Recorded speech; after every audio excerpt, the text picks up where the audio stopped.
नमस्कार।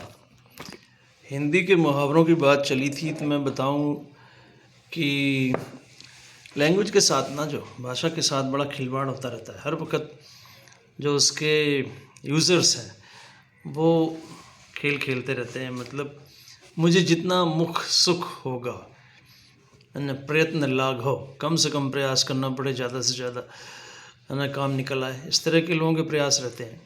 और कई बार ऐसा अपभ्रंश कर देते हैं कि मीनिंग जो है कुछ का कुछ भी निकल सकता है। उदाहरण मैं देता हूँ आपको। जैसे एक कहावत है, धोबी का कुत्ता न घर का न घाट का। एक्चुअली इसमें धोबी के कुत्ते का कोई मतलब ही नहीं है। धोबी का तो गधा होता है ना, कुत्ता वहाँ है ही नहीं।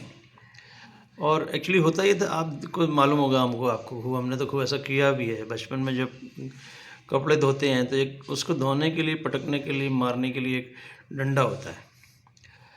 उसको उससे तो हमने क्रिकेट भी खेली हुई है। अच्छा खैर, तो वो कुत्का उसको बोलते हैं, कुत्का। तो वो धोबी का कुत्का है। और एक्चुअली वो जब घाट पे कपड़े धोना है और तो घाट पे भी नहीं छोड़ते थे वो लोग, और घर पे भी लाते नहीं थे उसको, डंडे को। तो कहीं बीच में रख दिया, सुरक्षित जगह, वहाँ है ना, ले जाना आसान है। घाट से कोई उठा ले जाएगा, वहाँ एक जगह रख दिया, घर पे भी नहीं लाए। तो वो कुत्का जो है वो ना घर का था ना घाट का था। फिर इस बोलचाल में उसको कुत्ता कर दिया, जबकि ऐसा कोई मीनिंग है नहीं। इसी तरह से अक्ल बड़ी है भैंस। अब अक्ल का भैंस से क्या संबंध है? कोई संबंध नहीं है ना। एक्चुअली वो हिंदी का भी शब्द नहीं है, संस्कृत का शब्द है वयस। अक्ल बड़ी या वयस, वयस माने होती उम्र, है ना। तो वहाँ मीनिंग वहाँ निकला हुआ है कि भाई, जैसे इंटेलिजेंस भी है ना, तो लोग आईक्यू किसी का उम्र से ज़्यादा होता है, किसी का उम्र से कम होता है, किसी का उम्र के बराबर होता है। आईक्यू 100 है, समझो आप जितनी उम्र का बच्चा है उतना ही उसकी बुद्धि है। आईक्यू 110, 120, 130 है, तो इसका मतलब कि जितनी उम्र है उससे ज़्यादा बुद्धि उसके पास है।